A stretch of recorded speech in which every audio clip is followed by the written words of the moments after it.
Indeed. Hey everybody, Merlin here, ODB Cyborg. Welcome back once again. Hello. Brought him back to talk about some things. We wanted to start off with like a couple topics in the news recently. A Captain Marvel trailer dropped. Yeah. And I thought it looked pretty awesome. Yeah, I'm a fan. I watched it. It's probably up to like 10 times now. Wow, looking for every little detail. Yeah, I'm trying. Because, anything that could give me a little bit more than what they show. I like it. I like the fact that it's set in the 90s. A little nostalgic. Mm-hmm. The scene in the blockbuster. Great opening. Awesome. Once again, Marvel and their de-aging CGI is unparalleled. Spot on. Yeah. It's ridiculous. It's funny to see Nick Fury with hair and both eyes. Mm-hmm. And young Coulson. I think I didn't catch it because they just flash him in the trailer. Mm-hmm. It wasn't until like the third time and I was like, oh, that's Coulson. They gave him more hair. He didn't look like he had to be de-aged as much, though. Yeah. So I'm wondering if they just gave him a hairpiece and just added more hair to him. Maybe some makeup. Because, you're right. It was only a flash, but I didn't think they CGI'd him too much until he was dramatically younger. Right. The storyline seems interesting.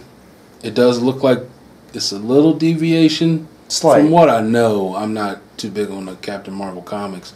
But although I did hear that her origin story is pretty complex anyway. Yeah, I think you're right about that, actually. So, and if that's the case, then they would need to change a little bit to streamline it more for a movie's sake. Mm-hmm. And I'm not mad at that. Do you think that Jude Law, that's Marvel? I think that would be an obvious choice because he seems like somebody. It's kind of weird. He reminds me a bit of the actor that plays Vision. Like I always think that him and Rob Bailey always kind of have like a similar style, similar faces. So Vision and Marvel kind of have a similar presence, I think, in the comics, just in terms of design. So if they were going to have a stand-in, I think he'd probably be a pretty good one. Though it is interesting that it hasn't been officially stated that he is yet. That's interesting, which leads me to believe, is he though? Because you would think, you would think people who are familiar with Captain Marvel is a big part. He was for a long time. Yeah, so you would think that people who know her, they know him, and will say, oh yeah, and we got Jude Law, he's Marvel. But the fact that they're not saying exactly who he is interesting in itself. There could be a twist. I think that if they're going to do the movie, I wouldn't be surprised if obviously it's based around her, but maybe there's like a passing of the torch, or he comes back to find her, or maybe the flashback of the transfer of powers, like, okay, you're taking this position now. Right. So that could happen. If they wanted to be bold, I'm almost thinking, what if they could have him as Marvel, but maybe he's like an evil version, or he goes bad. That would be kind of a twist. I was thinking of that too. Like an evil Sinestro kind of thing. Like Sinestro or, I'm drawing a blank. An evil version of some character in a space police force of some kind. Doctor Strange. Oh, the guy from... I'll admit I don't remember his name. The guy from Doctor Strange. Yes. Evil wizard guy. He was, or not even him, his guy, don't kill me. I'm drawing a blank. It's okay. He's with him he's basically like his mentor, the black guy. Oh. And he ends up turning. Oh man, that is bad. That's really bad. Barrett Mordo. There it is. Barrett Mordo. Yes. He's basically there the whole time, and he's like his mentor, and he's his buddy. And then at the very end, he's like, "No, screw this." Yeah. The way something like that. And like the way they did that in Doctor Strange, that's a good example because they built him in as being more of a hero, closer to the character, right? And then getting corrupted, which is a bit of a deviation from the comics when he was kind of more of just a big bad. Like I remember when I watched Doctor Strange, I didn't even realize at first because they didn't mention who that was. Yeah. They integrated him like, oh, is he going to be good now? And then of course he does become bad, but it's more complex. And I'm excited for Doctor Strange too when he's a bigger part for sure. Yeah. At least they're not doing the full flam like DC did with Suicide Squad, how they marketed Enchantress as a part of the squad, And she was a villain from the beginning. Yeah, exactly. From the beginning. Like, I guess there was no change or anything. Well, she was technically a member of the squad, like they're all villains. But you're right. She was the main problem. She was never part of the team. Even if you look at the marketing, like when they were on the posters and movie covers, she's standing with them like she's part of the squad. She's never at all a part of the squad. For those who didn't see it, for those few, yes, you're not missing anything if you didn't. I mean, if you like Will Smith, yeah, it's worth it for Will Smith mostly. Yeah, he was good. The guy that played Captain Boomerang was good. He's funny. Yeah, he was fine. He's probably the most accurate character, I would say, as far as the portrayal. From original to movie, comic. Yeah, definitely. I would say so. But her costume looks really awesome. Yes, I like that they do show that, like, her, I guess, academy suit, the green suit. They do give you the mohawk, the helmet. I was wondering if they were going to do that. Homage. I also was wondering if they were going to. Well, her hair's not cut, but I was wondering if they were going to do that, because there's different versions of her. But they still give you the homage with the helmet and the mohawk and everything. So I like that. We were talking about villain. Did they reveal?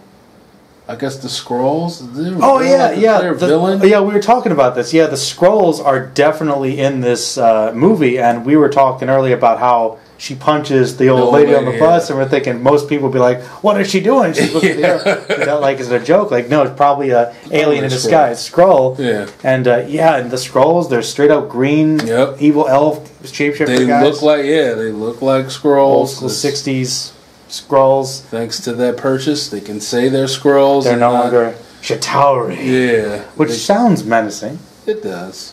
But people could get confused. Like, at first, when I first heard it, I'm like, they look like Skrulls? What is this? They're Skrulls. Yeah. They're Skrulls and all, but name only. I believe they were the ultimate version of Skrulls. They just kind of put in there. Right. So more animalistic or something, less... And now they can say mutants. They don't have to say the Age of Miracles anymore, like Scarlet Witch. This is the Age of Miracles. Scarlet Witch and Quicksilver were miracles. They have powers because... They weren't mutants. Because... I didn't like that. Like, they were miracles, they weren't mutants. Well, at least they stuck with, some alliteration there. Yeah. Mutants, miracle. Yeah. It's an M. Keep it in. Keep it in. But I'm looking forward to it. So I am. I don't think... After I was surprised with Ant-Man, I don't think I'll not be excited for an MCU movie at this point. So you weren't then interested in seeing Ant-Man 2? No. Oh, really? Did you? Well, no, one. I wasn't at all. When I first heard, I thought it was a joke. Because you know how they get those posters of the projected movies through the year. We talked about this in a prior podcast. I thought that one was a joke. I thought it was somebody just put that in there. Like, no way they're making an Ant-Man movie. Like, are you serious? Who's going to watch the Ant-Man? Yeah. And not only did it do good, not only did it make it did good. And not only did it do good, it was good. Way better than I thought. And then it's Paul Rudd. Paul Rudd? You tell me you think of Paul Rudd as a superhero. Come on. Now you will. Yeah. Now, they made it work, definitely. For that now, based on how that character is... Can't see. He made that character. I'll say that. Yeah, and I do like how they kept Michael Douglas like he's not Hank, because that's what I thought. Because when you hear Ant-Man, even though we know most people, there's more than one Ant-Man, but multiple, you hear Hank Pym. You think Hank Pym, classic, kind of an a-hole scientist, like another Tony Stark, but not with less charisma. Yeah, and he's Ant-Man. He's more nerdy. He's more about the science than being a superhero usually. So not really that interesting of a character for most people probably. So that's when I like Paul Rudd. I don't see him as Hank Pym, but when they said he's not, he's going to be the second popular one, who is the burglar and everything. Okay, I can get more into that one. And they made it work. I liked it. I also liked the cameos and. They made those work. I didn't know T.I. was going to be in it. And he's actually funny in that movie for the little parts that he had. He's actually funny. Yeah. So based on that, I'll back to my point. Back to the original. To the original point. But after that, if it's an MCU movie, I'm watching it. You know. So far, man, that's the amazing thing about Marvel is they have not really had a strikeout. They haven't really had a bomb yet. Nothing. To me, not since they started the MCU. Since the MCU. It's what Marvel Cinematic Studios specifically. Before that, there were a lot of hit and misses. But except for me personally, Thor, they'll be at my bottom. Thor movies? 1 and 2. Okay, well, it seems like it's either Thor or Captain America for most people. Yeah, I've heard that. But I think I mentioned this to you before, and I usually say this. You know, even though you would probably say you didn't like Thor 1 or 2 that much, in the context of movies, they're still pretty good. Yeah. Yes. If we're comparing them to even outside the MC, because the first Hulk movie is terrible. Oh, wow. I can't watch it. 3 times I've tried to watch it, I fell asleep all 3 times. Oh, wow. Terrible. I kind of enjoyed that one. The Edward Norton, that's in MCU. People don't really know that, but yeah, it is technically. It is, yeah. I like that one. I like that one way better. But if you're comparing Thor to the other movie, maybe a DCEU movie, yes, it's still better. Out of the MCU, though, it's at my bottom. Okay, that's for which one's at the bottom though? 2. 2 is worse than 1 to me. Yeah, Dark World I think is the worst one. Now, just to clarify, because I was confused, you like the Edward Norton one more than the Ang Lee one? Yes. Okay, that's what I thought. Because I'm like, the Ang Lee one is a bit slow. Yes. He's in Hulk for 45 minutes or something? Yes. That's not technically MCU, is it? No, that one. No, that was before. That was way before. Way before. That's what I thought. I was like, I was confused. The Edward Norton one was kind of the beginning. I like Mark Ruffalo, but I kind of wish they kept Edward Norton because I liked his take. I did. But it's still the same character, just different actor. Yeah. But anyway, Captain Marvel still looks awesome. Yes. I'm excited. It looks like it's going to be weird, like you said, like some time travel, alternate. I'm hoping that they make it a little campy, like if they're making it 90s, make it a little like a 90s action extreme, buddy. Yeah. Or at least have a part in that, make it a little stylistically like that, over dramatic, overdone. I wouldn't mind that. Well, I think all the Marvel movies have a way of like trying to kind of be a little bit camp, but still do it on a big budget. Right. So you're right. That would be cool. Well, this isn't exactly the smoothest segue, but it's still comic book stuff. There were some stills and like a very brief video of Joaquin Phoenix footage trying on the makeup for the Joker movie, which is being filmed and is going to be released about this time next year. Yeah. What are your thoughts? It's not bad. From what I see, they're taking an angle which I think they should take. I mean, if you're going to do like a Joker origin, this one has the most depth, I would say. Because they're going the Killing Joke route where he's like the failed comedian and, Which is the generally accepted origin. Most likely.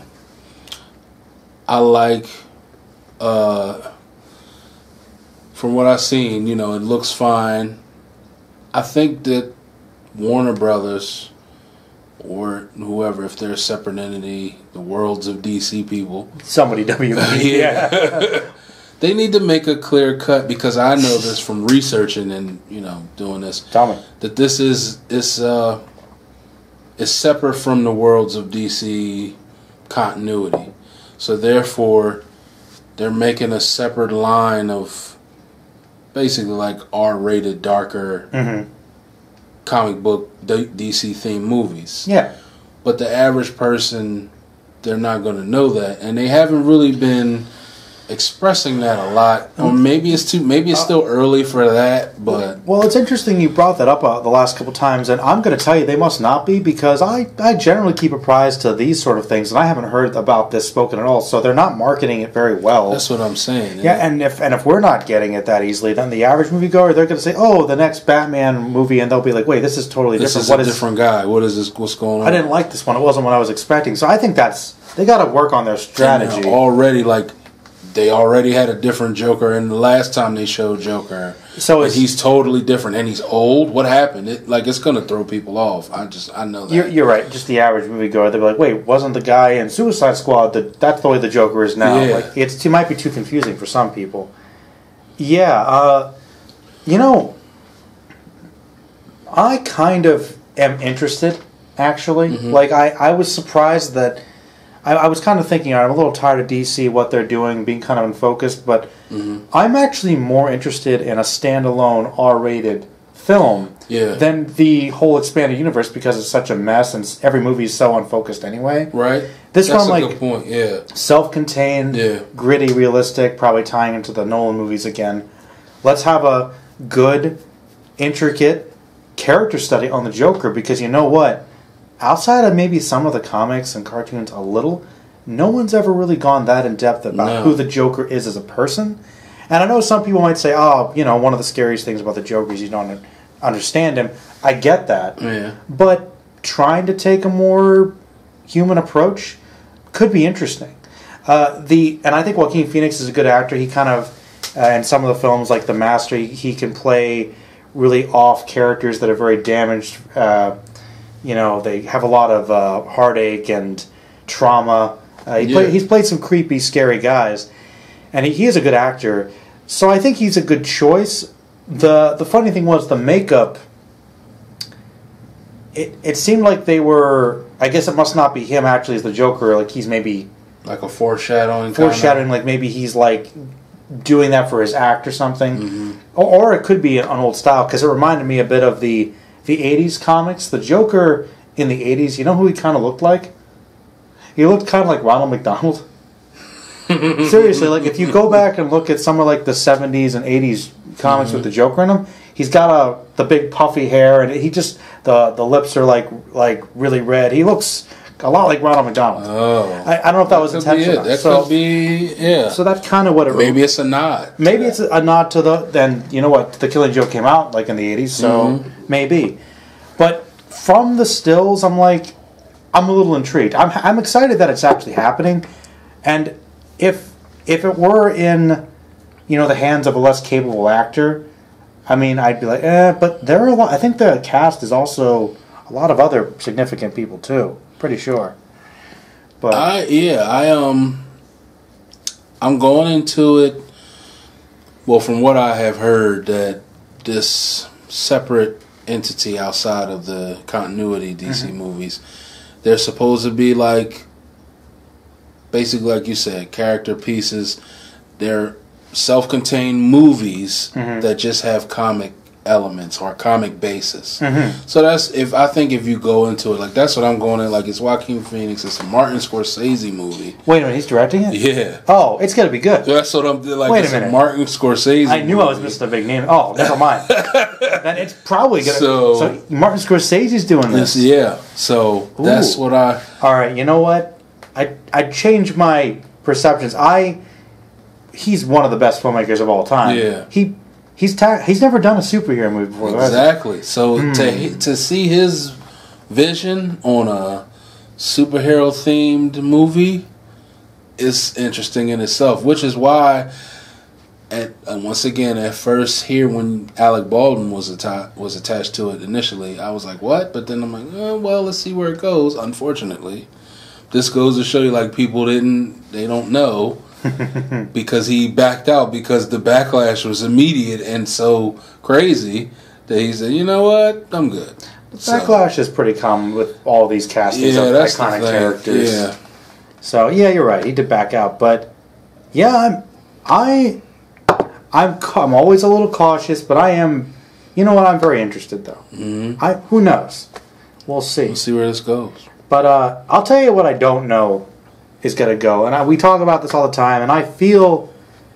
I'm going to confess something to you. I feel bad, because I feel like on my channel, it's like gloom and doom when it comes to DC. It's always like just... the movies, they always... And this recent news here, this next segment, is about Henry Cavill. I think he left as Superman. It's pretty official, right? I would say so. Pretty much, he's going to do the Witcher show...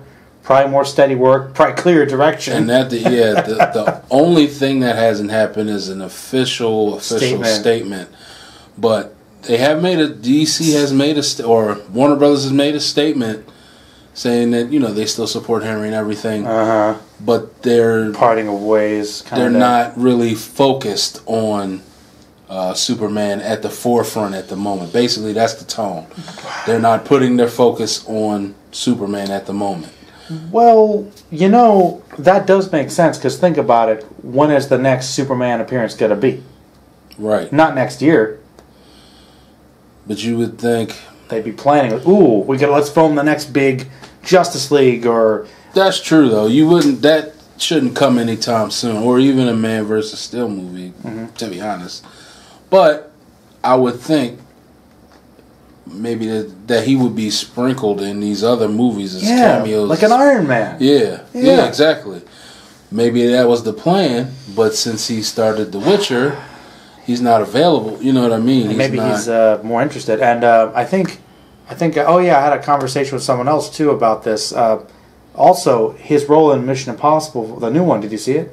I haven't seen it yet. I heard good things though. He played basically a villain in that, and he did such a good job. I think somebody suggested that it's almost like his success there might have given him more confidence to say, "Hey, I don't need to stick with Warner Brothers anymore with this DC property. Like, I can do more than that. I can do, yeah." And I've seen him in other things. I knew that he could do more than that anyway, but I hope that he doesn't leave, because in all honesty, I mean, he is the centerpiece of this universe. And I know some people don't love the interpretation. I don't think he's as good as like a classic Christopher Reeve or anything, but he was his own Superman. I think he was still a guy that had strong morals. I thought he was a good actor. I thought he conveyed it well. He looked the part. I just don't think the writers and the directors really brought out the Superman aspects. I don't think that was 100% on him. No, it's not The writing wasn't written. And I kind of get Man of Steel. I do too. It's the first movie. Yeah, he's learning how to be who he is. Exactly. Like, granted, who's to say, because he kills Zod, who's to say that isn't the catalyst that enforces his strong moral code of no murder, no killing, And that's how I always looked at it. Like, okay, this is the moment where, all right, young, inexperienced Superman, who also doesn't have a handle enough on his powers that he destroys all of Metropolis. Right. Okay, this experience is the point where, okay, I have to be better. Exactly. I have to be upheld to that standard because of that. And that makes him more, human, right? Even in that moment, you can see, which is why I think that was their intention. One of the best acting scenes. Yeah. No. As soon as he did it, it changed him to his core. Broke his heart. Yeah. So that's why a lot of people, they hated that, but I saw that for what I think was the intended purpose. Batman versus Superman, that was a misstep, I think. Well, it became he wasn't likable. It's almost like he didn't want to deal with it. He was brooding with everything, and they wouldn't let him be. They brought him down to make him an antagonist, kind of. Yeah, I don't want to say down like evil, but they made his mood match Batman's mood. Grim, because brooding Superman and brooding Batman, I don't like you because you're a vigilante menace. Oh, I don't like you because you think you're better than us because you're not from this world. I don't, that's not how it. You want the contrast? Yeah, Superman should be that guy, that happy, optimistic guy. Hey, I'm here for you. I'm here for you. But I'm also here to save the world. If you're a threat to the world, I'm going to have to handle you, but I don't want to. I'm I don't like you. Oh, what's your mother's name? The same as mine? Oh, we're friends now. Worst piece of writing ever? That was bad. It's kind of amazing. Well, all right, I don't want to deviate too much, but I want to ask you though. Do you think there is a way they could have used the same name motif of their mothers and pulled it off? Because I get what they were going for, that they both have mothers, they both care about them, it triggers his memory of his mother. I understand what they were doing. I like the idea, but was it just the name? The fact that it was the name?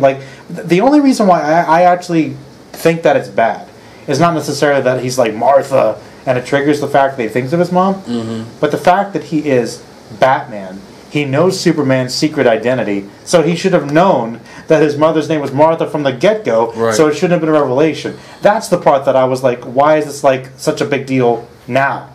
Batman. Exactly. Detective. It dawns on him now. Like Dawn of world's Justice. greatest detective. Oh, my ass. Good point. I think that if they were, because they were also doing those weird visions, dreams, whatever. They could have sprinkled that in there, like as a foreshadow or something, like listen to Martha or watch for Martha or look for Martha, and then the whole time maybe Bruce is thinking he has to do something with his mother, Oh, and then he's like, wait, not my mother. His mother. That would have been cool. That would make him stop, like, wait a minute. Oh, so I'm not supposed to kill him. Something else is going on here. See, I just fixed it that quick. See, that's all it takes. I mean, there are other problems. I mean, yeah, but you're right. That's the one moment that like everybody agrees is dumb. Yeah. But there are things. I think the thing is, like we always say, and I know we talked about it a lot of times. Many people have, but so many different things going on in that script. Some little details like that got missed. But you're right. Like the idea, the theme is good. Right. You know, they have something in common, so they look past the differences. Become friends. And it is a comic on it, so it, in theory, is based on a good thing because it's not like they pulled this it's all based on other stories. Yeah. Like, what if we have Batman and Superman fight each other? It's not like they did that. Really? what a novel idea. It's only something that people have been wanting to see on screen for like ever. Yeah. I'm surprised it didn't happen sooner. God, they waste... Anyway, right.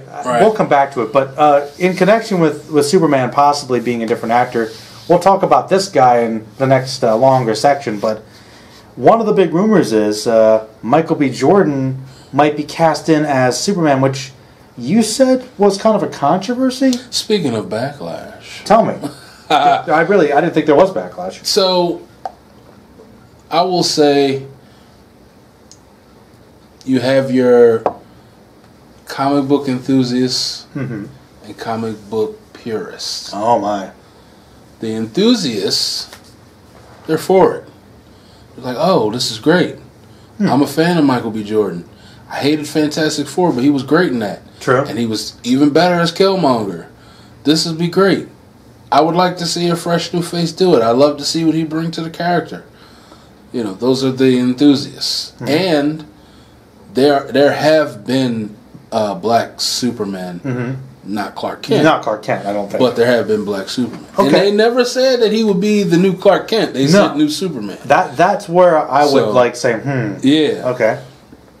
And I think that's where the comic book purists automatically think, oh, he's going to be Clark Kent. This will never, absolutely not work. Yeah. He may have been good in those other roles, but no, Superman is not for him.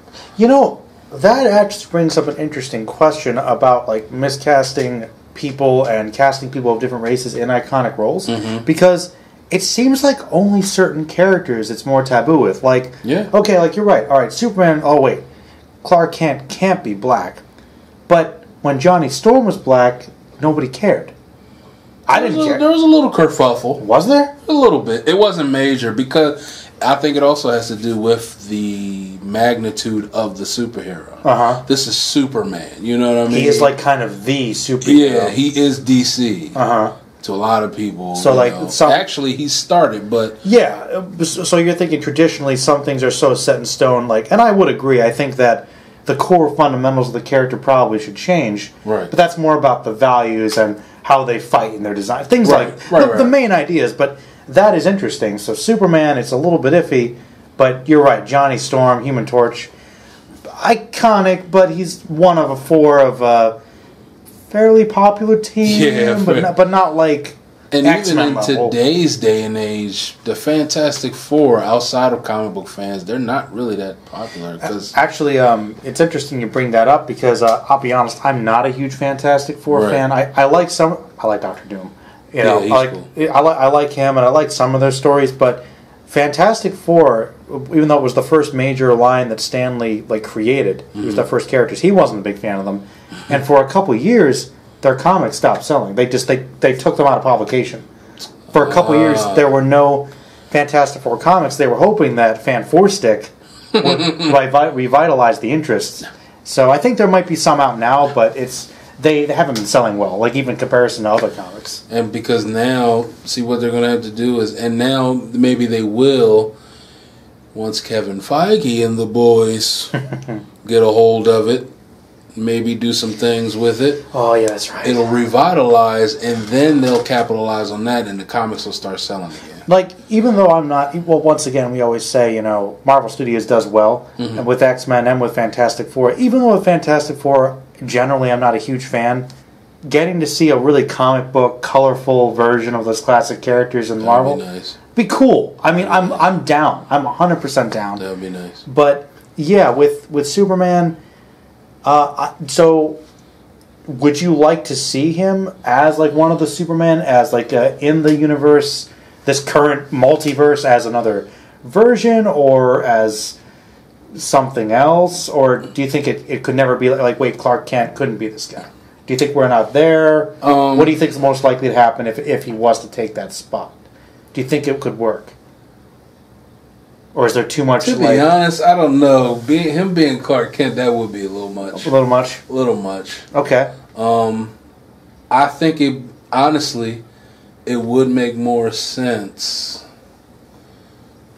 Because, like, sometimes you can look at a character and who they are is so ingrained in the character. Mm-hmm. Like, you think of Clark Kent, not Superman, Clark Kent. Who he is as a person. He's that like guy raised in Kansas. Yeah. Well, it's interesting. Not to say that there's no black people in Kansas. But I was just thinking. Actually, I think with Superman, nowadays you could get around that. You know why? Because technically he's from Krypton.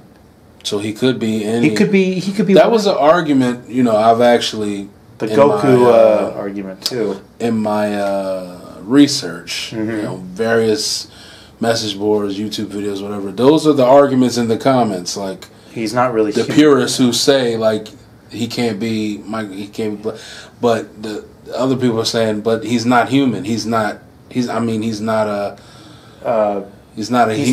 human. He's not a Homo sapien. Right. Yeah. So he's an alien. So he could be whatever. Whatever.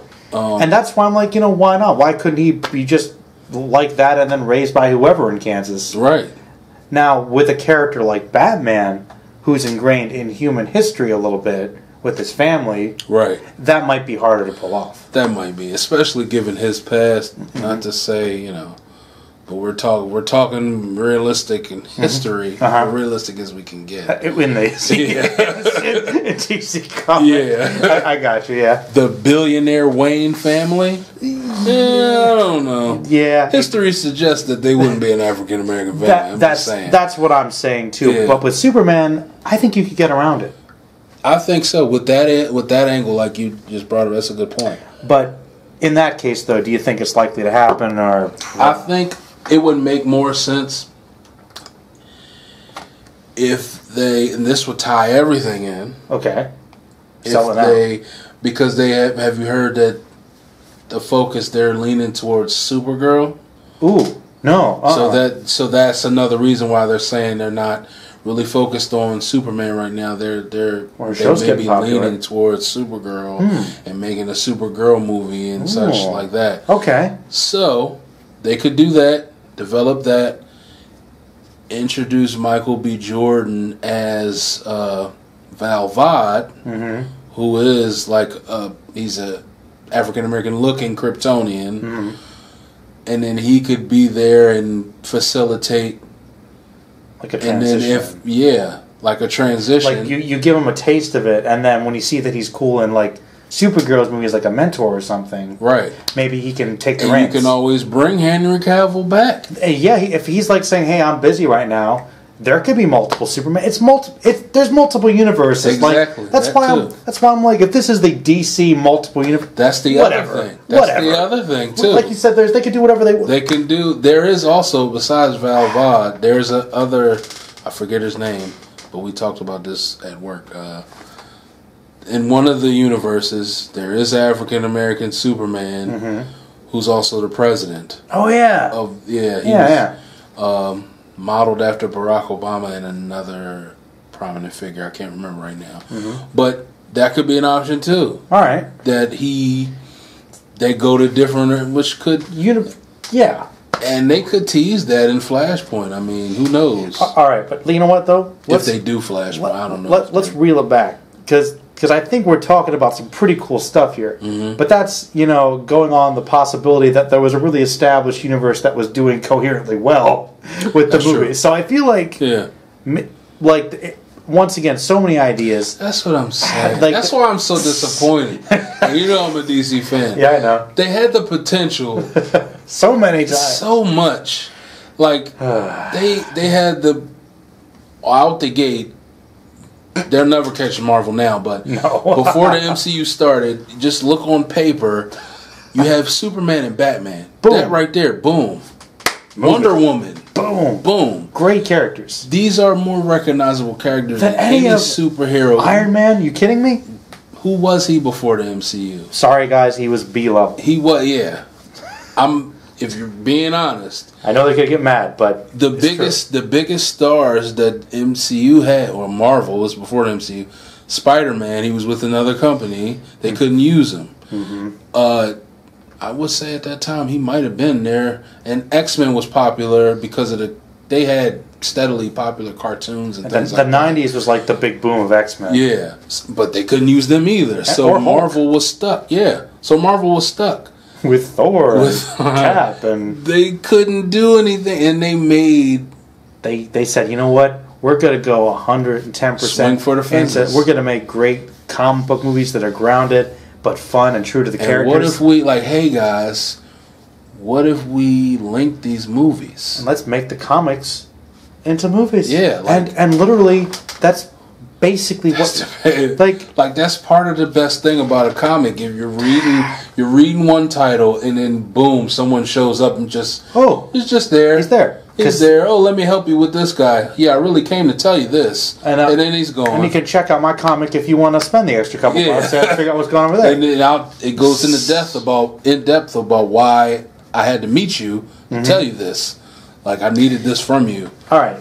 Yeah, you're right. That is fantastic. But much potential squandered. I wonder though, do you think Marvel had a little bit of an advantage because their stories are a little more grounded in reality than say maybe DC's are? Like maybe that would be harder to sell because they're a little more traditional, old school comic book, or do you think that's not really that much of a factor? Because that maybe mainstream audiences might still think, Batman, Superman, Wonder Woman are a little too square, a little too old fashioned to be really relatable now, or do you think that's not really even an excuse anymore? I think they could have did it. Okay, because even with the Nolan movies, they performed. That's true. They performed, and Superman is a beloved character. I think what it was is they were gun shy. Like after the Christopher Reeve movies, they tried again with Superman Returns with Brandon Routh, and that didn't do well at all. No. So after that, they were gun shy. Like, I don't know, what are we going to do? Maybe we shouldn't do anything. And what they should have did at that point was, they didn't get the idea first, but that would have been a time to hey, let's link these movies. Let's try to do something where then we can test it out. You could, you would know, okay, Batman's working. We could somehow keep this going. Introduce a cameo from another. Gain the interest. Introduce a cameo from another, from Superman or from anybody in the Justice League, and see how it goes. Because the critics are going to talk. They're going to say, "Oh, Batman was great," but that Superman guy, I don't really know what was the thing. Okay, they didn't like that. Let's tweak it. Let's see what we can do, and you can use that. Use the feedback. Yeah, that's basically what they did for Marvel, but they could have did it first. And they could have been way ahead because they had the more recognizable characters off the bat than Marvel did. You're right. And it's just unfortunate that they're playing catch up, and they won't catch up at this point. No, but maybe they'll reboot again. There's potential, but we'll get to it. Anyway, after that massive DC debacle, I realized that I think the last podcast I had you over, we talked about all those projected movies for 2019, and there's a lot of good ones, but I realized there's still some movies to talk about that haven't come out this year that we could discuss. Yeah. I think the biggest one is Venom, honestly. Right. Yeah, I can see by your face. You're like, right. Yeah, I accept that it's a thing. See, I mean, I guess Sony, they're trying to do what they got to do. You know, they know that the universe thing is a thing, and they're trying. Guys, you didn't make it work when you had Spider-Man and all his other characters. I just don't see how it's gonna now, because I watch the animated stuff and I like the comics. I'm gonna watch the movie, and I'm a fan of Tom Hardy. Yeah, I'm gonna watch the movie. I'm just not that. I just, like you said, I don't see how. I mean, I guess they're doing kind of like an anti-hero thing where you root for Venom over the bigger bad of the other symbiotes. I guess. Yeah. Maybe Carnage. Maybe. Is it Carnage? Are they gonna? Who's the villain? Is it Carnage? It's some guy. I feel like they would save Carnage because he's the only other recognizable symbiote. Yeah, definitely. I agree, man. I think I'm a big Spider-Man fan, and I do think Venom is a interesting character. But my thing about Venom, and maybe this is, I don't know if I could say that makes me a comic book purist, because I'm pretty open-minded, but I do think some things work well. And this movie is going to be based more on the Lethal Protector line, where Venom became more of an anti-hero. And that's something that the writers have kind of gone on and off about, and in recent years he's kind of become more of a hero, sort of. Yeah. But in most of the versions that I've read... Agent Venom. Agent Venom, exactly. Eddie Brock was a really terrible person, like even before the symbiote. Yeah. Like, he's a bad guy. Yeah. He's a bad guy, and he's one of Spider-Man's greatest villains. He eats people. I was talking to one buddy. He eats people. Yeah. So, I mean, when you're trying to pass off Venom as this joke, quirky... no.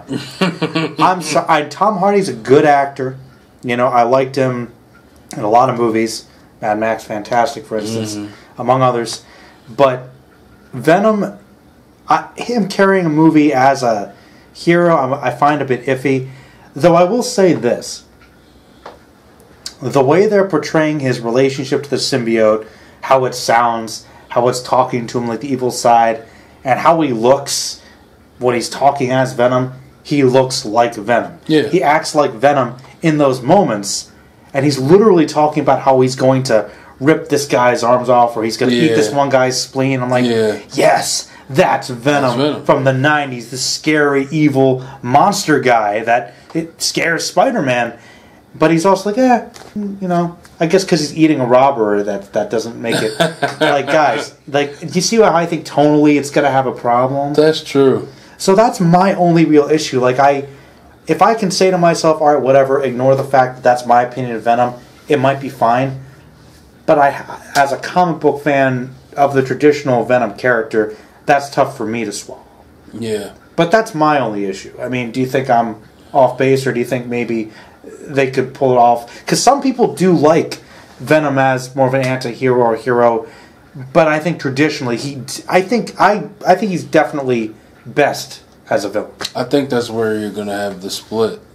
You're going to have the people that came into Venom early with Spider-Man, like you, and he was a complete villain.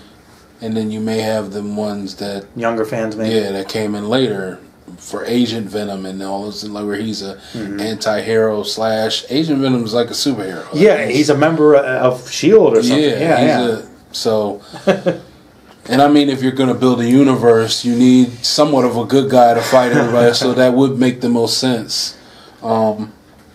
It's just weird to me. It's a little weird, right? Because like you, I'm familiar with Venom from Spider-Man. I know of Agent Venom and all of his anti-hero things. I'm gonna eat your girlfriend, Peter. I'm familiar with that. I'll never forget the comic where he literally goes to Aunt May's house and visits her, and like he's obviously just Eddie Brock. And it's like, oh yeah, I know Peter from work. Can I come in? Nice to meet you. And like he's just there's all this tension in the room. Yeah. Like it's like, oh god, is he gonna hurt Aunt May? And he's got the symbiote like shaking Peter's hand, crushing it, like trying to get a reaction on him like that. It's moments like that tension. I'm like, ooh, that's the Venom I know.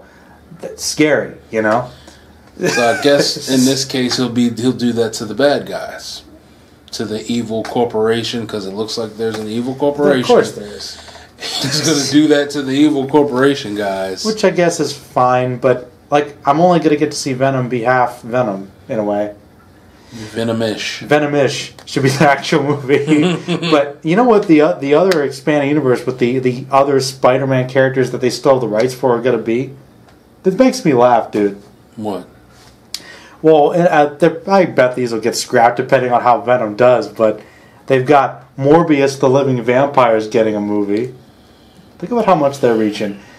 I like him, but really, guys, the vampire wave is over. The vampire wave, if they were going to do that then when, I can't Twilight even remember. Yeah, Twilight was big. True Blood was big on HBO. But don't you remember? During that he doesn't feed on blood; he feeds on plasma. That's true. Yeah. But no, you're right. But that's the one. Like, okay, he's kind of cool. If they were more established, I'd say like you guys actually gave it to Marvel. Maybe, sure, maybe they could make it. But the one I'm really surprised about is the black and gray, the Black Cat, Silver Sable. I heard that. I mean, I don't know what are they going to do with that. I like Black Cat. I like Silver Sable, but I don't think they're headlining characters. No.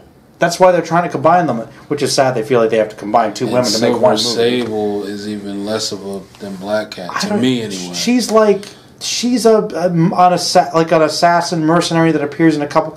She's okay. She's okay. And Black Cat's just like a burglar, who's kind of a side piece to Peter. She's his Catwoman. Basically. Don't get me wrong. I like Black Cat. I do. But I don't think she's like... You know, who knows? Maybe they could write her well, but I don't think... what they're going to do with that, though. It's a weird combo. The only thing that I heard that I thought would be okay, but you would also need Spider-Man for this. Okay. The Sinister Six movie. Yes. But that's something Marvel's probably going to do. I heard they did that in the game. The newest game was basically Sinister Six. Yeah, basically. Which I've got to play, by the way. Yeah. Literally everyone has been telling me that is like one of the best superhero games. It's good. You've been playing it? It's good. Oh, damn. Just finished it. It's good. Yeah, And the story is good. Miles is in it, and I'm wondering how they were gonna integrate him. Yeah, and bring everything together the way they do it. I like it. All right. And it gives you cliffhanger, like for the next one. Game? Yeah. Oh, I'm definitely gonna play it. Yeah. I will get to it eventually. And there's nods to other people. You get the classic. You see the classic suits of people that you know, including your guy, Mysterio. Yeah. And also new reimagined how they look now, like Electro and Shocker and Rhino and Vulture and nice. Yeah. So and there's so many suits. For changing suits for Spider-Man? Yeah. Well, that's always a great feature. It was great, but to me it was like it got almost to be over. It got to be too much. Well, I mean, I didn't get them all. I went online and saw the rest of them. Well, offshoot question: do you have a preferred favorite Spider-Man costume? So some people, I'll be honest, it's never like an expected answer. People do usually have slight variations. The Venom suit was pretty cool. You like the black suit? Black, yeah. Black suit does look pretty sharp. Yeah. I always liked the Ben Reilly one, Scarlet Spider. I like that too. The more blue, I like that. Yeah. That's the one with the hoodie, right? Which one is the one with the hoodie? Yes. I think he had a hoodie. I think he has a hood. Maybe. Because it's the red, basically all red, and he has the blue hoodie and it's cut off, sleeves are cut off. I believe so. Yeah. So that's a good one. But yeah, I'm definitely have to check that out. Moving on, I guess from the Venom stuff. You said you saw the first Goosebumps movie with Jack Black. I did. Did you ever read any of the books or anything? I did, growing up. So you were a Goosebumps fan? Yeah. All right, well, brief review of the first movie. Okay, going into it, old podcast, I was like, all right, you know what, I grew up with the Goosebumps books. Goosebumps, they were always kind of creepy. Mm-hmm. They actually, for kids' books, I thought they were generally scary. Mm-hmm. The movie, kind of fun, not really scary. Not really. But there were so many references, and it was pretty good. That's what, yeah. It was like a nostalgia factor for people who... A lot of references to the books, if you read the books or knew about the books. Like, oh, this monster and that monster. Like, it's, you know, it's kind of a meta commentary where he's the author. He's R.L. Stine. Right. So that was cool. I mean, I liked it. I was actually kind of surprised they're making a second one, and you and I were talking about it. And, I mean, I just told you, it doesn't have any of the people from the first movie in it. And that's disappointing. I'm surprised Jack Black wouldn't come back. Yeah, it's disappointing. But he's going to be in this other one, The House with the Clocks or whatever. Yeah.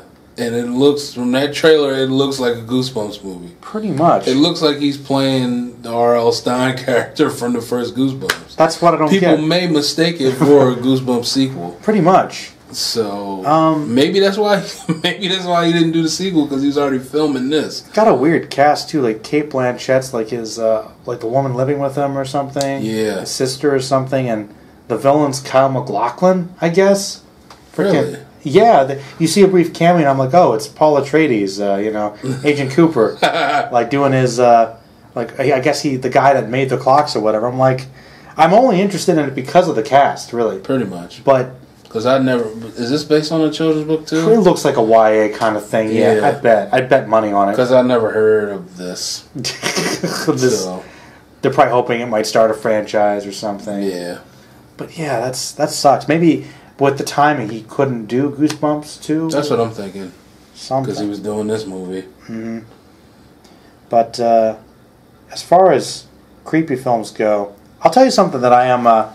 Of all the movies we're going to be talking about here, there's only like a handful I'm probably going to watch for the year. Mm-hmm. But one of the ones I'm going to watch probably is the Halloween.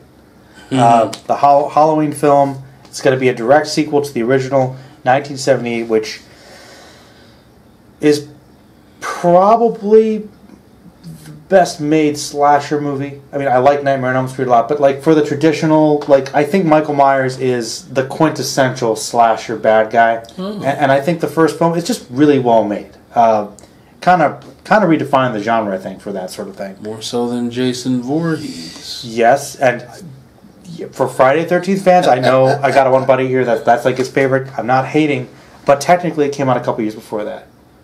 A couple years. And if you want to get really tactical, you could say Leatherface came out before, and Norman Bates before him. So, okay, there's debate here.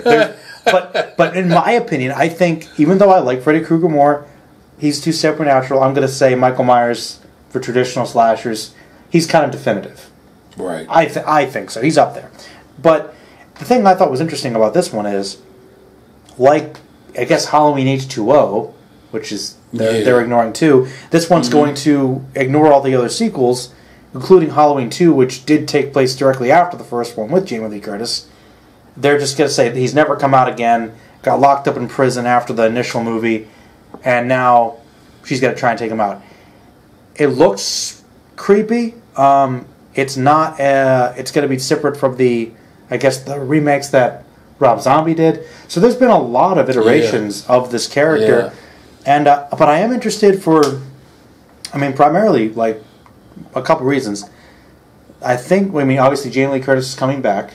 They're trying to keep it directly in line with the first film, and I have more faith in that because John Carpenter, one of my favorite directors, he's coming back not to direct or write, which kind of irritates me, but he's going to produce it. And he's going to do the soundtrack, so he's going to be interesting. He's going to be closely tied to how this movie's done. He's going to have his presence there. So I guess that's good. He's going to be involved. That's good. He's better than nothing. I wish he was like coming back to write or direct it. But then again, with Ridley Scott with doing Alien Covenant, maybe that's not necessarily. You know, and I heard, oh yeah, that's right. And Shane Black did the new Predator, which I didn't like. So maybe the classic director's coming back, writers coming back. Doesn't necessarily guarantee it to be great, but yeah, man, I like Halloween a lot. I don't like it as much as some of his other films, but I want to weigh in. How do you feel about Halloween, John Carpenter, this film? I'm a fan of Halloween. I'm a fan of like all of those type of, like you said, slasher movies. Refresh my memory though. Jamie Lee Curtis, she was just the babysitter in the first one, right? Correct. She was the babysitter, and yeah, she was like, and really only a couple people I guess got killed in the first one, and she was not his sister. Yeah, that didn't come out until the second one. Yeah, that was kind of the twist. Yeah. But then that, I guess, is not canon anymore. Not anymore. Nope. So she was just the babysitter that was in the house that he was in before in that old neighborhood. So, and that's it. Well, that's interesting. Okay. So I'm guessing they're going to play it like she's the one that got away, perhaps, and that's why she has to take him out. Yeah. Even though, didn't she kill him in H2O? But that's not canon anymore. Yeah. So it's like okay. Yeah, that's been pointed out to me too. Is that didn't they kind of already do this plot in H2O? Yeah, pretty much. But I guess H2O was kind of bad though. Yeah, it wasn't that bad. But I guess for the sole purpose of trying to redo it right and make them not related, because it seemed like that they're making that a big point too. Do you think that would have added something if they were related, or do you think it was kind of unnecessary? I think it was a nice twist at the time, but maybe afterwards it became like a nuisance, perhaps. So that's why we're taking it out this time. I'm interested. That's probably my biggest reason for wanting to check it out, to see how they handle this. Like how close. Yes, this is a direct sequel, but you're talking 30, almost 40 years later. How direct will it be? Yeah, 40 years, yeah. Yeah, are they just saying it's a direct because they're cutting out the rest of the sequels? Or they know, like, no, this is exactly, like, yes, we know 40 years have passed, but this is going to be as if nothing else happened.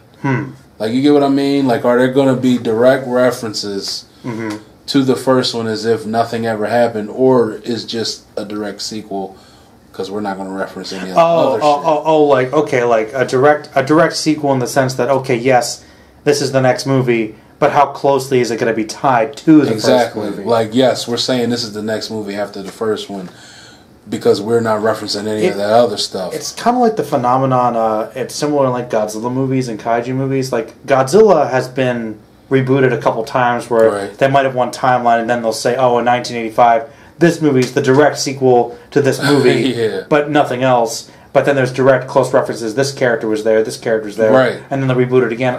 This thing happened, but we're not really going to talk about it. But yeah, this is that same Godzilla, right? That kind of thing. So how closely are they going to tie it in? Gotcha. Yeah, you know what? That'll be interesting to see. I hope stylistically it's good. Basically, I hope it feels kind of like we're, not like Jurassic World, Fallen Kingdom, or something where you're like, it's kind of Jurassic Park, but only vaguely, and it's just trying to do the same things, but not capturing the same spirit. Yeah. So it's a fine line to walk. Absolutely. But yeah, as far as sequels to things that aren't 40 years apart, I mean, I liked Wreck-It Ralph. Yeah. As a fan. Ralph Breaks the Internet, I guess, is going to go more into MMOs and online DLC and stuff like that. He's going to break out of the arcade and be a modern video game. Yeah. One of the things about the first movie that is kind of a nitpick, but the thing that I guess a lot of people complained about that I didn't like was the fact that there weren't as many popular character cameos. Like, I think Sonic and Mario weren't really in it for very long, were they? No, I think they were just in that when he's in the, like, support group thing. Like, one more than a few seconds. Yeah, that's about it. Like, I want more of that. I mean, I know that the good thing is he is his own character with his own story, but it would be kind of cool to see, like, kind of a Ready Player One, all these things meshed together. Yeah.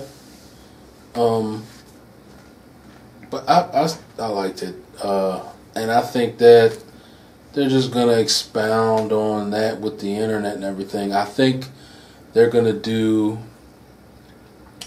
what was that? The Emoji Movie tried to do. Oh. I didn't see that. Yeah, it wasn't. You watched it? It wasn't. It wasn't. It just wasn't. It wasn't. I've heard that's one of the worst movies that came out. Was that last year? It was, last year or year before. Oh my gosh. Yeah. I mean, in theory, the premise seems like it'll work because you're dealing with the internet, you're dealing with apps, and all the popular apps are in there, and like, Twitter and Facebook and all the social media. Yeah, all the social media stuff. The Pandora's in it, and they actually are. they're in a stream of music. Oh, so like little stuff like that. But I don't know. The execution just wasn't. So I think that Wreck-It Ralph, they'll do that with elements of that and make it better. Why do you think it'll be better? Certain things I saw from the trailer was funny. It had me laughing in the like the whole, just the term like breaks the internet, and when they're going back, broke the internet. I broke the internet. Like, wait, does that sound right? Like, no, but it's a thing. Is it a thing? Like that little stuff like that. And I think they also still stay true to what they are in terms of being video games and playing on the trope of imaginary characters, but not like when, what's her name? The princess girl? The sidekick? Yeah, Rainbow. I forget her name. But her. Yes. When she's in the room with the Disney princess. Oh, yeah, that was cute. Yeah. That's funny. That was so good. I like that. So Sarah Silverman. Yeah. So I think they'll just expound on it, and because they have the Emoji Movie as a blueprint to look at and say, yeah, if we're going to do the internet, let's not do this. A lot better, though. Yeah. Gotcha. So I'm a fan. I like the first one. I want to see this one. Pretty much. I mean, I don't have anything to really add to that. I liked it. I don't know if it's the best of the recent Disney animated, but it's definitely. I wouldn't say that, but it was a pleasant surprise. Did you like it better than Frozen? Or do you think Frozen's probably better? You know, Tangled and Frozen are more the comparisons, but I actually, to be honest, I liked it better than Frozen. Like, Frozen wasn't bad, but I just don't see why it was such a phenomenon, smash, crazy, as opposed to other things. Yeah, like between Tangled and all of the other Disney movies, a Pixar movie. It's a Pixar movie, right? No, it's the Disney in-house. Okay, but essentially the rest of those movies, I don't see a difference to the point where this was the one. It's so much elevated. Yeah, and in fact, it kind of got on my nerves because Let It Go was everywhere. So it made me annoyed a little bit. You couldn't escape Frozen for a while. Yeah. So do you think that's one of those instances where the hype of the movie might have kind of killed it a little bit? Like it was overhyped too much? Honestly, yeah. Yeah. I could see if someone would make a case like it's not even that good because it was so big, they raised the pedestal up so high. Like I could see if someone said that, I still recognize that it's good. I just don't see the super phenomenon as opposed to any other recent Disney movie that has come out. No, I agree. I think Frozen was definitely good, but I think Wreck-It Ralph was a more interesting premise. Yeah. It's more unique. Yeah. But hopefully they won't really break the internet. No. No. Well, coming back to Michael B. Jordan. Right. Dude, I am so hyped for Creed 2 because, I don't know if I told you this, and maybe I did, but I'm still saying this. Okay, I'm a big film fan, amateur, film critic, whatever. Love movies, I think I have pretty good taste. Blasphemy, perhaps, right? I'm building this up. Okay. Killing it. I think Creed is the best Rocky movie. Now, you tell me if I'm like, and let me just get this out. Like, I like Rocky a lot. There was one summer I was like house sitting, my buddy's house. So he would let me like kind of watch his dogs and cats for a week when his family went out of town. And I was just like, you know what? I'm bored. I got nothing to do today. What the heck? They got all the Rocky movies. I've only seen like the first one. Did a marathon. I watched Rocky. I think it was 1 through 5 that day. I saw Rocky 6. I mean, I like all the Rocky movies to a varying degree. I do think Rocky 5 is the worst, for sure. But I think the first Rocky is really good. Second one's got even like the third and fourth one. I think they're all varying degrees good. But when Creed came out, I just thought it was so fantastically well done. It was so gritty. It was so real. The performance of Michael B. Jordan was great. Like, if it wasn't a Rocky movie, it still would have been a really good movie. But the fact that it was tying in to the story of Rocky and his rivalry with Apollo Creed and just adding a whole other level of generational expectation, but just still being a really damn good movie. Like, it's one of my favorites in recent years. Like, and I love a good boxing movie. I typically do. But I just think it is on the same level as the first Rocky, maybe even better. And I think the transitioning of Sylvester Stallone into that mentor figure worked really well. So, anyway, enough of me. Do you think that I'm off base? What do you think about Creed? Do you think am I overselling it? I don't know if people typically say that. I mean, I know it's an offshoot, but it's a Rocky sequel. It's a Rocky movie. Yeah, it is. I agree with everything you said.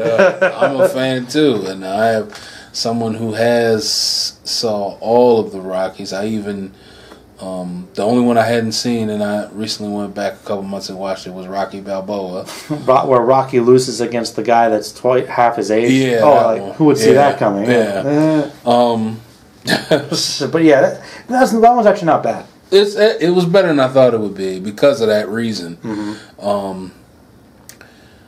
I agree that I think that they captured the essence of the first one, the underdog, coming up and making a name for himself and wanting to be better. But they added in the element in this Rocky. Okay, we're adding an extra layer that he's Apollo's son. Oh, okay. So something extra to prove, really. Yeah, something extra. And so now not only is because he's going through that with his mom, not wanting him to be a boxer. And he wants to be a boxer in his soul, but he doesn't want to be his father. Yeah, at the same time. He's got this internal struggle that, like Rocky, I think, Rocky's an excellent film, too, because Stallone based on a lot of his own personal experiences in a way. Right. And one thing I like about the Rocky movie, the first one, which a lot of people don't realize, I love mafia movies. There's an element of that. He's literally like a loan shark. He beats people up for the mob. That's what this guy. He doesn't want to. He's a nice guy. He's down on his luck, but he's kind of a simple character. Right. He's got that charm. I think that Adonis Creed is just a little bit more intricate. He's got a little more conflict. He's more complicated. And you're right. That battle, like I live in the shadow of my father. I want to be like my father, but I also kind of hate him. Yeah. So it seems like something very real that someone would have to deal with. Like, it's something in me, but I try to fight it, but I can't. So I want to do this, but I don't want to be him. I want to do it my own way. Yeah, but I can't. But I have to, because he didn't have to buy. Like he had a job. His mom made sure he went to the best schools. He had a great job. He just couldn't do it. He just couldn't not fight. I thought that was a great scene in the office. I can't do this. Yeah, I can't be like a banker or whatever. Yeah, that's it.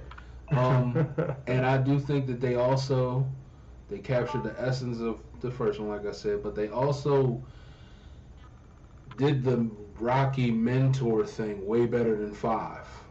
Because that was basically what 5 was. It was him supposed to be passing the torch to Tommy Gunn, and then I guess he gets too big for his britches and says screw you, and then they fight in the street, which was weird. Yeah, the street fight was definitely kind of a weird transition. Yeah.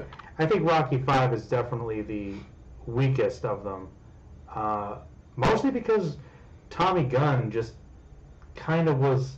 I liked him when they were building him up to be sort of the guy that Rocky wanted to take his place, but then he kind of got corrupted, but became like an evil Rocky. But they never really redeemed him, and he never came back as a villain. And they just kind of got taken out pretty easily by Rocky. So it's kind of like, so you were just kind of a punk. He wasn't remarkable in any way. Is that why that movie sucks? Because he was just a bad villain? Or was it because they tried to say, did you know, is that the one where they tried to basically say he suffered all that brain damage, but then that never really comes up in the movies again? Yeah. So that wasn't the best. It's not the best one. Nope. But yeah. So and I appreciate that. I also appreciate that me being from Philly. Yeah. Oh, of course. Filmed in Philly. You got the. Yeah. That's why you like Shyamalan too. Yeah. No matter what. You know, I got to stay true to the home team. No, you're right. That is good to have some local stuff. Though this is completely off topic, but you know how obviously Rocky Balboa is such an embedded culture, a pop culture icon, not only in the country and in cinema, but in Philly he has the statue. Oh yeah. Which is cool. I still think that Detroit needs to get the RoboCop statue. You know, they're still working on it. You know, that'd be awesome. They need to get the RoboCop. Why statue. not? He's their guy. Exactly. Why not? Get on that, people. That was a great tourist attraction. Get the RoboCop statue. Could you imagine the pictures that people would yes. take? Yeah. I was like, let that be a thing. But anyway, yeah, Creed 2. So Creed 2, because of all of that we said, which makes me more excited for Creed 2. I did have to burst your bubble that Ryan Coogler's not doing this one. Yeah. Now let me ask you then, so does that kind of hinder your excitement a little bit at all? A little bit, because I feel like whenever you have a movie that I guess a director seems like they had such a close connection to, and they obviously produced such a good product and put it all together, giving that legacy like a direct sequel to another director is iffy, I think, a little, because that director is obviously going to have his vision too. So will the quality be the same? Will the style be the same? I don't know. And I'm kind of with you there. Like we were saying, I told you earlier, the director, he is a friend of Ryan Coogler, so he does have his blessing. I don't know if he'll be therefore involved in any way, or is he just saying, hey, I trust this guy, he's great. But you know, the first one was so great, I still want to see it. Also, to add to your point, Ryan Coogler and Michael B. Jordan have established this connection that they have been great in every Black Panther and Creed and Fruitvale Station, which was his first. This was Ryan Coogler's first big film. Which was awesome. They work really well together. Yeah. And so yeah, you're right. I think whenever a director and actor have that teamwork dichotomy, I want to keep that going on. Right. You know, obviously it's like like a De Niro with a Scorsese or a Depp with a Burton or you know, whatever. Well, this wasn't on our topic sheet, but it's related. Okay. So based on that, do you have any hope for Guardians 3 with James Gunn? Oh yeah. Yeah, because obviously he had a distinct vision for this, you know, and so far it was great. He was 2 for 2 in my book. Absolutely. But now he's gone. So, and it's making money, so you know they're not going to not do a 3. Even though Batista has expressed his strong opposition to playing Drax if James Gunn isn't doing it. Yeah, I talked a bit about the James Gunn stuff, and I'll tell you, man, that does hamper it a little bit. I was really excited for Guardians 3, and now knowing that he won't be involved, I'm like, you know, I don't know, man. I definitely don't have as much of an interest as I did initially. That's for sure. So, I don't know. If everybody... Well, the thing about it is, when Batista said that, I was kind of thinking, well, if he's angry about the situation, what if he phones in his performance? Or what if he doesn't go 100% like he always does? Yeah. And my one buddy was here, actually, I think the last podcast today, we talked about it, and he was like, well, he's a wrestler, he knows about giving the fans a show, he's not going to let them down. That's a good point. But I think on some level it's going to affect it. Yeah.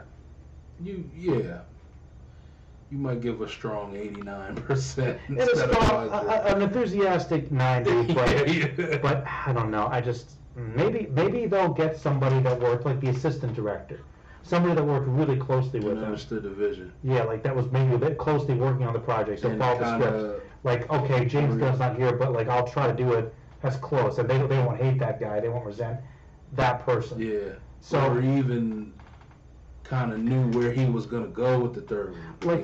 Think if they have such a strong respect and friendship with James Gunn, then they should know that he wouldn't want the fans to be disappointed with the product just because of some issues with the studio. Right. I mean, I'm thinking the best possible scenario. Right. It's very possible Gunn would be like, screw those guys. You sabotaged Guardians 3. That's what you get for firing me for tweets from 10 years ago. Yeah, because we found out that Snyder wasn't happy about Justice League. Yeah, but he had to pull out before it was fully over, and he had other things going on. Yeah. You know, so hey. Well, it came out that he didn't leave. He was saying that he was fired. Oh. So therefore, when why am I drawing it Joss up? Whedon. Thank you. When he took over, yeah, just writing, yeah. And a lot of people still weren't happy. You can't please everybody. You won't know. He was in support of some of because they saw him retweeting some tweets of people saying, "We want the Snyder cut. You should have kept Snyder vision. We didn't want this." So that's saying that, hey, it's not bowing out gracefully. So James Gunn could possibly do that. Yeah, he could kind of like say, no, you're gonna pay in some small way. Yeah. But I don't know. But, bringing it back to Creed, that was a little segue. Yeah, no, you're right. But that is... That's for sure. So, I don't know. If everybody... Well, the thing about it is, when Batista said that, I was kind of thinking, well, if he's angry about the situation, what if he phones in his performance? Or what if he doesn't go 100% like he always does? Yeah. And my one buddy was here, actually, I think the last podcast I did, we talked about it. And he was like, well, he's a wrestler. He knows about giving the fans a show. He's not going to let them down. That's a good point. But I think on some level it's going to affect it. Yeah. You might give a strong 89%. It's a strong, an enthusiastic 90, but but I don't know. I just maybe they'll get somebody that worked like the assistant director. Somebody that worked really closely with them. Understood the vision. Yeah, like that was maybe closely working on the project, so follow the script. Like, okay, James Gunn's not here, but like I'll try to do it as close, and they won't hate that guy. They won't resent that person. Yeah. So or even kind of knew where he was gonna go with the third one. Think if they have such a strong respect and friendship with James Gunn, then they should know that he wouldn't want the fans to be disappointed with the product just because of some issues with the studio. Right. I mean, I'm thinking the best possible scenario. Right. It's very possible Gunn would be like, screw those guys. Yeah. You sabotaged Guardians 3. That's what you get for firing me for tweets from 10 years ago.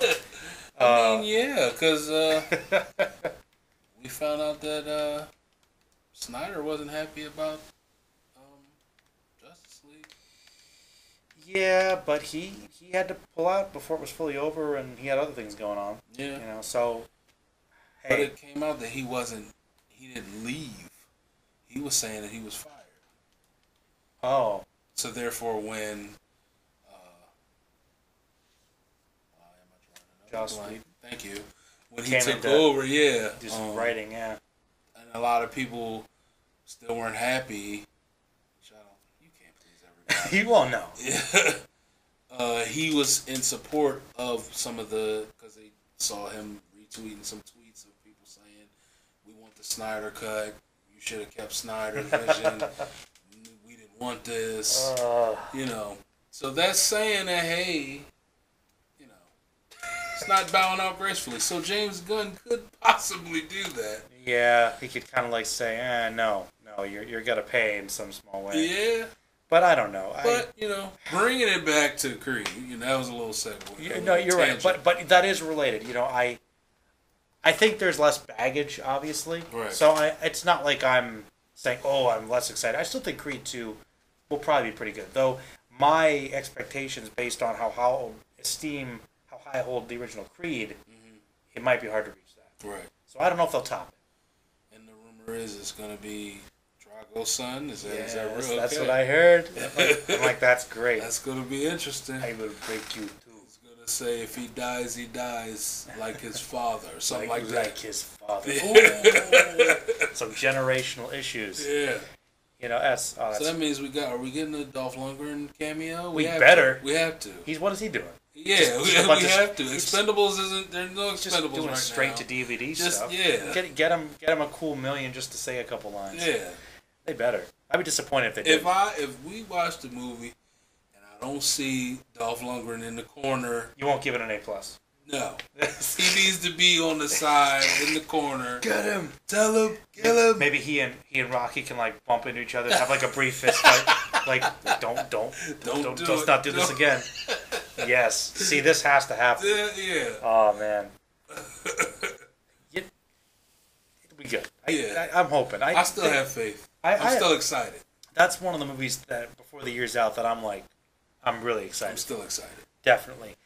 My one buddy showed me this trailer for. He's like, like Joe, go check out the Robin Hood trailer. And I'm like, what? There's another Robin Hood movie again? Yes, and I'm like, well, how many of them? Like it's like King Arthur. They just run them to the ground when they're in public domain. But yeah, this one it's got the guy from Kingsman, Taron Egerton. Yep. He's Robin. You've got Jamie Foxx as, I guess.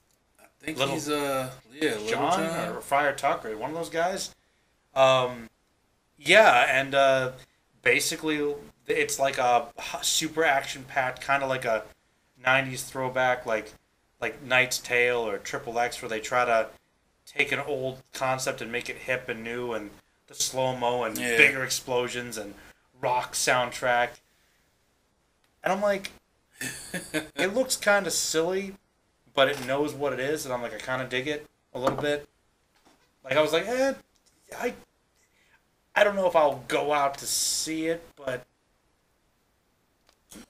That's how I feel. I feel like I had no interest in this at all. Just hearing it. The trailer piqued my interest a little. So I will say it raised my interest a little. Not to the point where I'm like, I gotta see it in theaters. But once it hits DVD, Redbox, it'll be on my list. Near the top, I'll say. You'll get it eventually. Yeah. That's how I feel. Like, maybe I'd say if it was a slower season, but once we get to the end of the year here, there's, as you can see, a lot of movies that for Oscar season. They're trying to get them there. So Robin Hood, maybe. But one movie, probably definitely gonna see, Spider-Man Into the Spider-Verse, which is the Miles Morales introduction. And I'll give you a little kind of asterisk to this one. I may have told you that I always kind of had an issue with Miles Morales' introduction initially, because Ultimate Spider-Man, Ultimate Peter Parker, I love those books. I think that version of Peter Parker is the best written. Now, me I'm not too well versed in the comics. I know general broad scopes. Well, what's the major differences between Ultimate Universe and Not a lot. Definitely if you have the time to read some Ultimate books, I definitely recommend it. Basically what happened was around 2000, to kind of boost sales again, Marvel launched another line and they said, okay, we have the regular timeline where Spider-Man's an adult, he's the same Spider-Man since the 60s, whatever, same continuity. We're going to have this other timeline where it's separate, and we're going to start with Spider-Man as a teenager in high school again, but from modern times. Okay. So we're going to start fresh, and in this one, it's one comic book line, not a lot of crossovers, and so the universe was a lot more realistic. The characters were much more fleshed out, and the universe was much closer. Like how he gets his powers, and Norman Osborn gets their powers, and Dr. Octopus gets his power, all similar. This person's related to this person. This villain's friends with this villain. It's a much closer, connected group of people. So it was a lot darker. For instance, in this version, the Green Goblin doesn't just go crazy and wear a mask. He has the same strain that's an offshoot of the Hulk Captain America strain, so he turns into a big goblin creature. And he goes on a rampage. And this version of Norman Osborn, he's not just an evil guy that hates Spider-Man. he actually like has this weird obsession with him. Like he wants to like push his son aside and adopt Peter Parker and turn him into like his heir. Oh. And when you're reading it, you see like the goblin in his mind like just manipulating his thoughts and saying, "I want to like love you, Peter, like your father never could," or weird things like that. And Gwen Stacy is in the comics, but Spider-Gwen from Ultimate Universe? No, that's an offshoot. But just another example, the Venom was a combination of like Spider-Man's DNA, and the Lizard's DNA. It was not even an alien. And then Carnage like eats like Gwen Stacy and stuff. Like I'm telling you, it's really good, but it's really intense. That's interesting. But anyway, I loved that version. Even though I love the classic Spider-Man 2, but I really liked that version just for the writing was so good. They killed off that character, and that's where Miles Morales is introduced, saying he'd always been there and then he's the new Spider-Man. Basically with not much introduction. So, myself and some fans were like, who's this guy? And so that's why when he came out there was more controversy. Mm-hmm. There were obviously some issues with, he was, Miles Morales, but that was always my issue, was that version of the character. Ultimate Peter Parker was just kind of killed, and then they gave the book to this other kid I didn't know. So my resistance to Miles Morales was strong for a long time. But I actually started recently watching Marvel Spider-Man. Yeah. And he's in that, and I like him in that. Yeah. And so I've been like, okay, warming up to him. I got some friends that like him, some younger friends, and so I saw the trailer, and I was like, getting back to the movie. And I told you there was build-up. Yeah. So I had to explain to you this. And I thought from the trailer, I was like, that's how they should have done it. Oh, to make him like a Peter's the mentor. Yes. Yeah. Let's not just introduce this other character after killing this other one. We've got a slightly older, experienced Peter Parker. They meet up. He gets to take the mantle. Yeah. I liked that. So I'm interested because of that. And I like the fact that it's animated. So... yeah, I don't know if it's exactly in the same universe, but anyway. I think that I like that it's animated too. It looks good. I was reserving judgment until I saw the trailer, and from what I see, it looks good.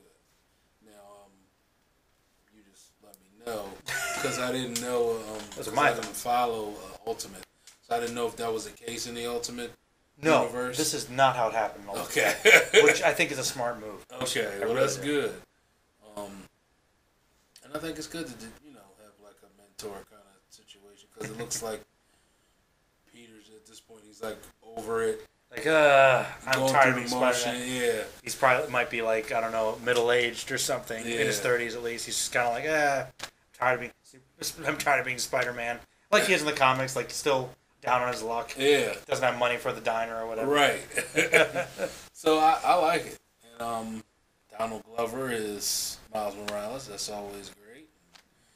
He was also in Homecoming. Yes. So he's closely tied to the family. Yeah, so that works.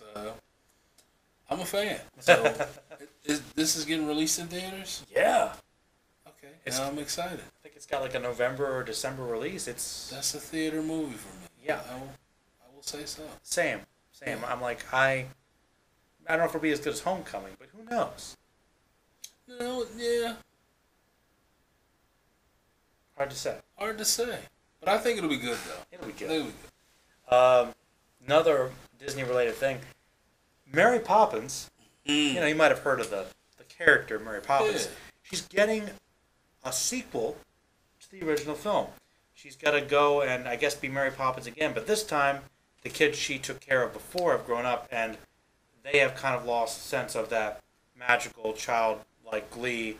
And speaking of sequels, decades and decades later, I guess, I think because I remember this because of the one song, the first movie took place in 1910, so this one might be during the Great Depression or World War II.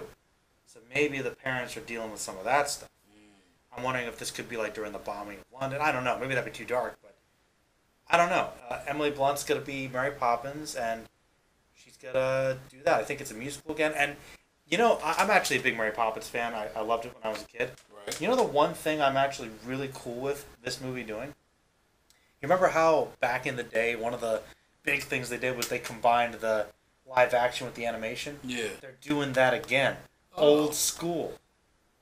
That's pretty cool. With like the birds and the like carousels and stuff. Yeah. I'm like, that's old seen that blue screen stuff. Like, time. But I'm like, and it looks so vibrant, and they're adding like some CG in there too. I'm like, I'm down. Yeah. Like I think that looks pretty good.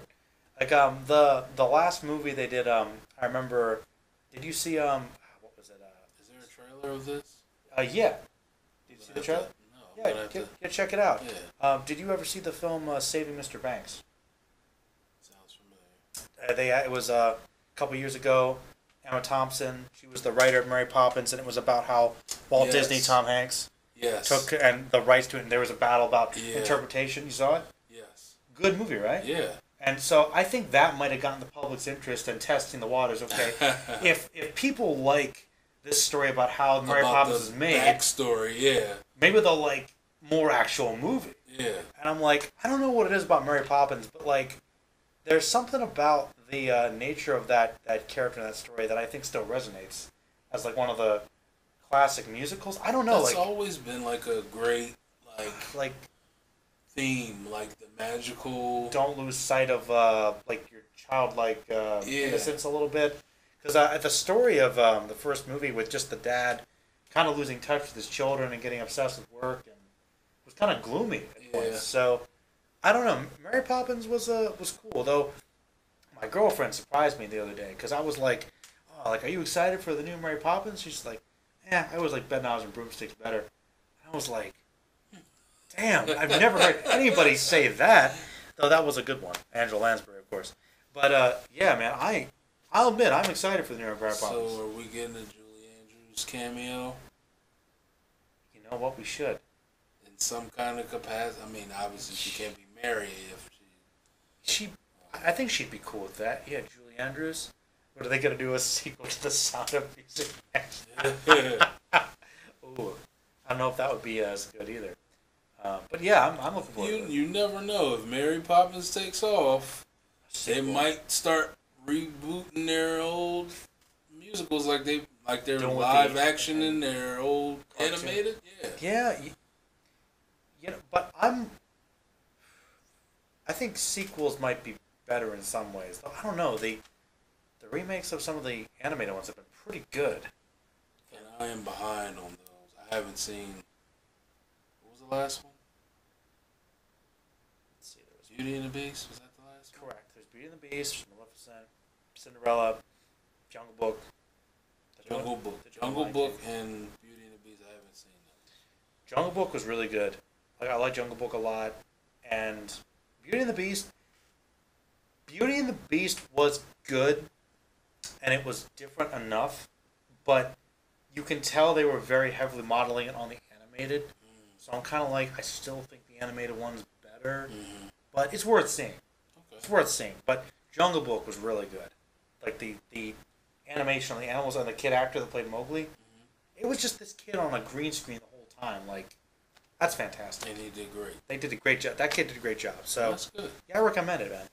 But yeah, Mary Poppins is a thing, and we talked about this a little bit before, but I guess we're still excited about Aquaman, tentatively. I am. Yeah. I feel like I don't know. I feel like the trailer was. I liked the trailer. Some people didn't like it. They said they don't like the underwater effects. It looks like underwater. Like I don't know what exactly they're looking for. I don't know. It looks like Thor underwater. Some people were saying that it looks like Black Panther underwater. Like they compared. There's actually YouTube videos of shot comparisons. Yeah, like the trailer, shot for shot of Black Panther and Aquaman. Well, it's not a bad marketing strategy to model, I suppose. You know what? Heck with it. I mean, even as much as DC's been ticking me off, Aquaman's trailer looks entertaining. Yep. They got other movies I'm still interested in. I'm probably going to see it. I feel like they haven't beat me down yet. I'll keep supporting him. Jason Momoa. He's cool. He was one of the bright spots. Well, actually, all of the actors. All the actors were good. In Justice League. Yeah, they Flash. He could have been better, but... different version. Yeah. Interpretation. But I like Jason Momoa as... I like that he was more than what they portrayed him in as in the trailer. Dark and gloomy and quiet. Yeah, like, and this, he was, the trailers, they were very disjointed with him, at least. Because in one, he's dark and gloomy, and then the next one, he's like a dude, bro, like a jock. Like a jock. And then I'm like, I hope he's not just the whole movie. And he wasn't. So I'm glad. And now they'll do nothing but expound on that because it's his movie. So. Yeah, and he's a good actor. He'll sell it. He's having fun with it. Yeah. So there's that. Though I do think my friends and I were discussing why there was that scene where they're jumping out of the helicopter into the desert, because that's like the worst place for Aquaman to be. Like, that's true. What's the reasoning behind that scene, I wonder. But yeah, we're excited for Aquaman. I am. And I guess we'll end the movie discussion and probably the podcast soon with this one film, because I got to talk about something anime related on here. It's weird. I got all these movies that most of which I'll probably kind of see before the year's out. Might give theater treatment, but Alita Battle Angel is on the list. Okay? And unlike most of these movies, I don't know if I necessarily think it looks like it's going to be a good movie, but in the line of live-action anime adaptations, as you know, they have kind of a rocky history, but of the movies that could get a theatrical release, this is based off of like an OVA from the 90s, like a one-shot thing, something, not like kind of a cult classic, but it's getting this big release. Robert Rodriguez is doing it, and as you saw, because I showed you the trailer, because you didn't know anything about it, the main selling point of this movie that's gotten people to talk about it is, not only is it going to be an anime live-action, the main character, I guess Alita, she's designed like an anime character with the big eyes. Right. Which I guess works because she's an android or whatever. So, before I go further into my thoughts, when I showed you the trailer, you were like, yeah, let's talk about that. Yeah. So what are you thinking about this film at the end of the year here? I think it's brilliant. Okay. Because they're essentially, now, I'm familiar with some anime, but I'm not familiar with Alita Battle Angel. Uh-huh. I think that they are trying to solve the biggest problem that people have with live action adaptations. Okay. Is a lot of times the characters are what they call whitewashed. Uh-huh. And they look, it kind of takes you out of it. Like, my memory's terrible. Okay. You could say any of them. The last one that just... Scarlett Johansson. Ghost in the Shell. Yes. Which, if you look at the movie, doesn't it seem like it's kind of the same plot? Yeah. But I'm more intrigued. And actually, me being totally oblivious to the whole thing, I'm kind of interested to see the anime now. Yeah. I want to see how close it is to the movie. The movie actually looks intriguing now. And like you said, they can get away with that CG and making the eyes bigger because she's supposed to be an android. So they can make the eyes bigger and Okay. It's more feasible. Interesting. If she was like a human, and she just was supposed to be a human, and they made her look like that, I'm like, all right, that's kind of weird. You wouldn't even know it's anime related. Right. Now, that is not exactly the reaction I was expecting. Some people are like, oh man, it looks weird, it looks stupid. But they really are trying to use their technology to kind of bring an anime character to life. Right. And you're right, it gets around the whitewashing thing because, well, she's something else entirely. She's a cartoon character brought to life. But do you think that it's weird that she has that style, but everybody else is kind of a normal human? I guess if you can look at it that way. But maybe it's just a stylistic choice. Like, you know how sometimes in an anime, some characters will look more accentuated in certain ways than others. And I think that's the way they played it. And I guess it could be looked at that way because but like I said, that it could be just justified that these people are humans. Mm-hmm. Even the other ones that are like the other ones, they kind of look more like cyborgs. The villains, they seem to be more robotic. Yeah, they look more like cyborgs where they're part human and part machine. Mm-hmm. So she might be like the next step. Yeah. So that's why I think it works. And even though it still doesn't look that drastic, like it looks, yes, her eyes and her features are more drastic than the regular human face. However, it still didn't look as dramatic as an actual anime character. No, you're right. It wasn't quite as it wasn't taking up her whole head. Right. No. So I think it's still done in a way that's okay. This is different. It looks different, but it doesn't take you out of it too much. Yeah. And I have to say, when I was watching the trailer, the visuals look pretty good. Yeah. The action is pretty good. The thing, did you see the Ghost in the Shell film? I haven't. Well, I actually did review it back on the channel because that was like kind of one of the big ones for an anime adaptation out here that was kind of testing the waters again, I think. And there's been a lot of them lately. Of the ones I've seen lately, there's been the Death Note one, there was the Fullmetal Alchemist one, which was Japanese, but they haven't been very good.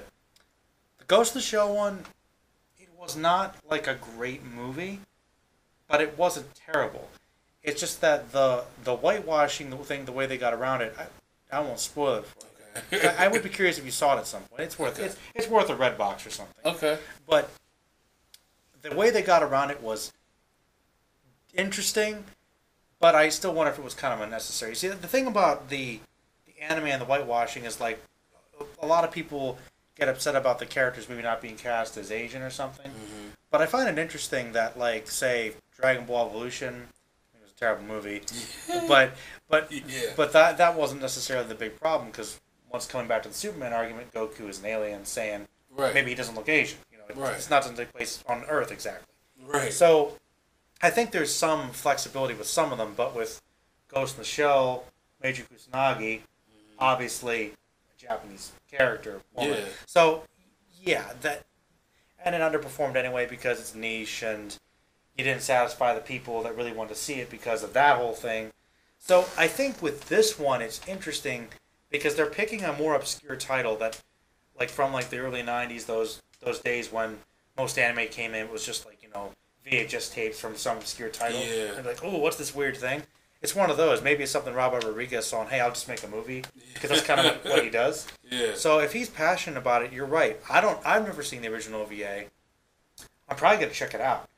I want to now. Like, I'm interested. And then to compare and see, okay, maybe this is a good experiment for him because if he really cares about the project, maybe, I'm imagining, that's Robert Rodriguez. I'm a fan of his too, which is another reason that makes me want to see it.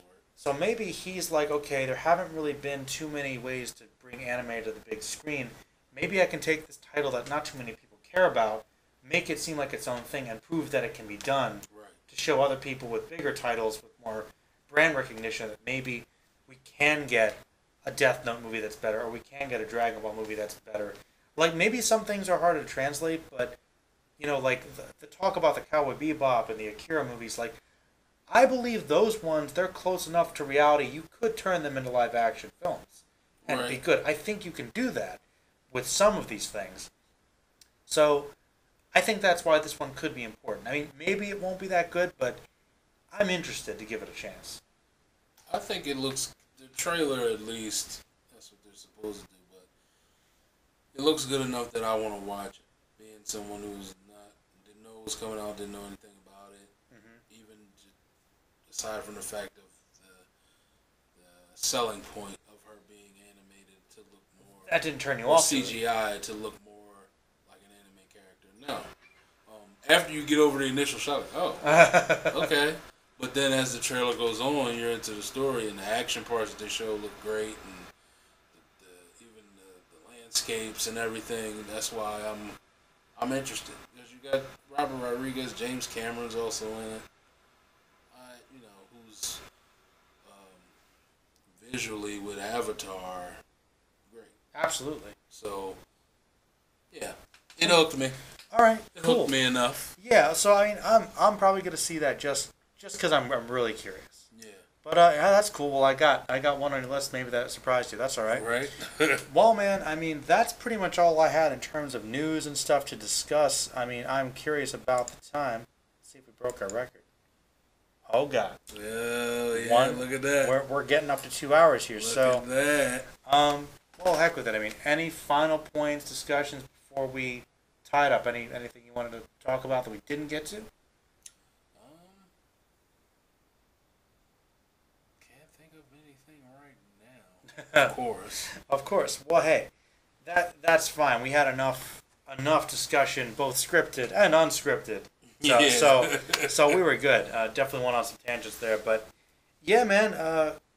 Those are some of the ones. Guys, check them out. Stuff we listed. If you have any thoughts about it, put it in the comments below. Yeah, man. Good podcast. Yeah. Thank you for coming back, joining me again. Always a pleasure. Maybe, yeah, if there's newer news coming out about future films or other things, I'll have you back on again. And maybe if you see some of these films coming up, we can have some more focused podcasts on a couple of them. Yeah. Like, I think, just letting you know, Venom I'll definitely be seeing around its release time. So okay. If you want to discuss that, that'll be the big one. The ones I'm planning to see that'll probably get specific video reviews with my friends if they come along. There's Venom, Halloween, definitely. Ralph Breaks the Internet, probably. Creed 2, I'm going to see. Yeah. Spider-Man Into the Spider-Verse. And I don't know if I'll do Mary Poppins for the channel, but maybe. I have to go watch that trailer. Oh, for Mary Poppins? Yeah. Ah, what the heck. You know what? That's how we'll end it. All right. That's. I showed him. I should have had you react to the trailer for Alita, but I'm like, I'll give you an idea. But okay, let's see. My browser will probably be kind of slow here for a minute, but here I'll show you the Mary Poppins trailer. All right. I'm surprised you didn't see it. I heard that the sequel was coming, but I didn't know that they had released the trailer because I wasn't sure about how close it was coming out. All right.